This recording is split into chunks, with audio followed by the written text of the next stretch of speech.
of something that happened to an Assemblies of God pastor. This Assemblies of God pastor, I don't know which country, may even be Australia, I don't know. But I think it was America. He was invited to preach like I'm preaching here. And he finished preaching in his friend's church on Sunday night. I don't know what he preached about.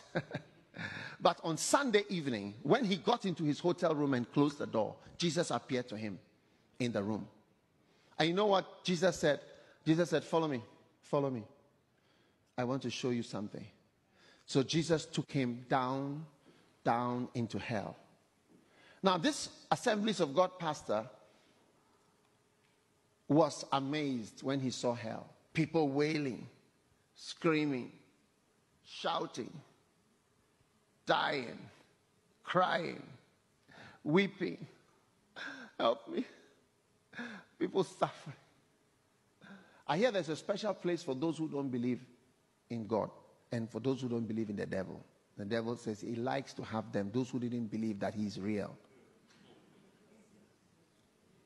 Now, as they were going, suddenly they came across a young man, a man. You know who this man was? This man, this Assemblies of God pastor, had been in a secular university, and that was his roommate. He actually got converted and came back to the Lord, seriously back into the Lord, in university. And so he came out and went to Assemblies of God Bible School. And that's how he entered into the ministry. So that was his roommate when he was in school. And when he saw his roommate, he said, "What? What are you doing here?" You know what his roommate told him? Remember, it's Sunday. It's Sunday evening. His roommate told him there was an automobile accident on Friday. And I came here on Friday. I've been here since Friday. And he said, "How?" And then the Lord said, "Come, let's go." And took him back. Said, "I wanted you to see this." So that was Sunday night. Now, he immediately wanted to call his mother because his mother knew his roommate. This is a true story. His mother knew his roommate. And his mother knew his roommate because she used to visit the two of them in school. You know how your mother can visit you and your roommate is there. So it's like your mother gets to know the other people.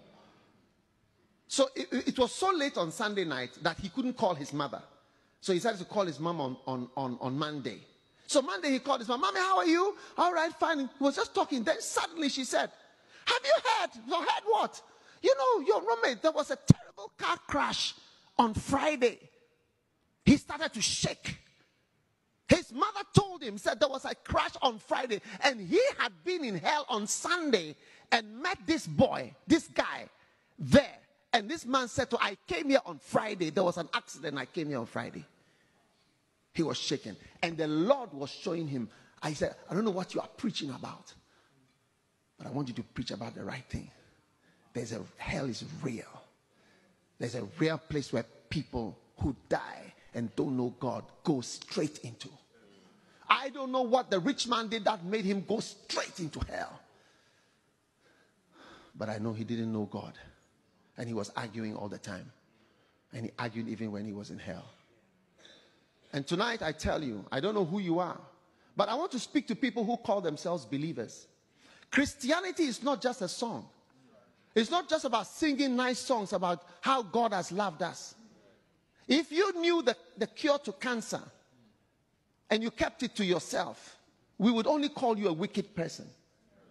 If you didn't do all that you could to share with other people how they can be healed and how they could be cured, we would only call you an evil and a wicked person. And when the church of God has this great salvation and we keep it to ourselves and we don't tell the world, we don't sacrifice to warn people, we don't pray for them because they are bound by the God of this world, then we are not good people because we didn't tell them. We didn't tell them about Jesus. There are people who die and go to hell every day. And they wish, they were with you, but you didn't open your mouth. You said, it's not good to push your religion on people. It's not. It's not good to interrupt when people are, it's not good to speak. It's not good to, force. It's not. When the world is forcing on us every evil, every unbelievable evil, they are plastering it on to us in the world. It's time for us to rise up. Did you hear me? I said it's time for us to rise up and believe the Bible, believe the word of God, believe that it's true. Yes, because we are men of faith. You know what Paul said? Paul said when he was about to die, he said, I've kept the faith. What he meant was that I never stopped believing. I kept on believing. I kept believing the things I believed in. I kept the faith. I ran my race. And it's time for us to keep the faith and rise up and do something. You can't say you believe when you do nothing. You can't say you believe when you... Show me your faith by your actions. Show me that you really believe in heaven and hell. You really believe in Jesus. By winning not only Rockhampton, but the whole of Australia for Jesus. A fire can come from just this church.